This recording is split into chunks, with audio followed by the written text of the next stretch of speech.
Howard's Endism Forster's symbolic exploration of the social, economic, and philosophical forces at work in England during the early years of the 20th century. Written in 1910, the novel offers an extraordinarily insightful look at the life of England in the years preceding World War I, preoccupied with the vast social changes sweeping his nation, which was then at the height of its imperial world influence. Forster set out to address the question critic Lionel Trilling expressed as, "Who shall inherit England?" Meaning, which class of people would come to define the nation?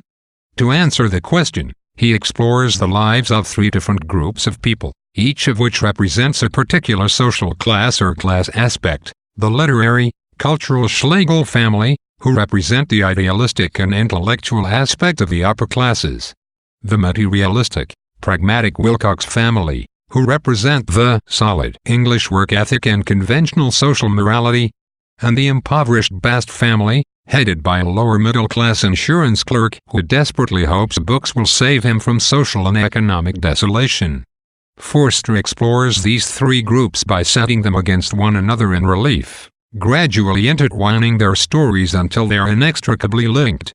Helen Schlegel has a brief romance with Paul Wilcox.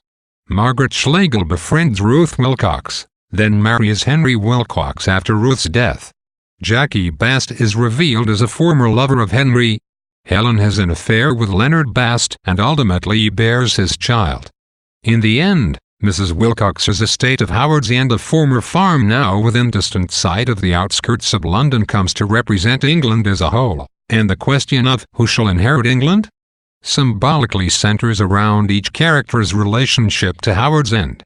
At the end of the novel, Margaret, Helen and Leonard's son, and Henry all live at Howard's End. Henry makes provision for Margaret to inherit the house, suggesting that, like the characters of the novel, the classes of England are mixing beyond recognition, and will be forced to adapt to an England that they can all share.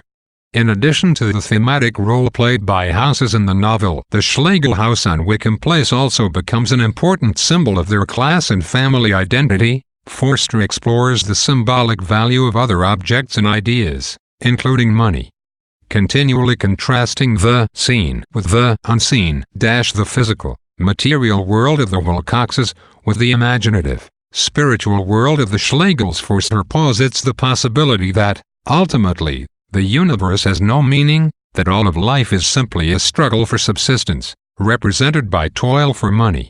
This is the core of Helen's realization at the performance of Beethoven's Fifth Symphony in Chapter 5, when she imagines goblins marching across the universe, observing that there is nothing great in human beings.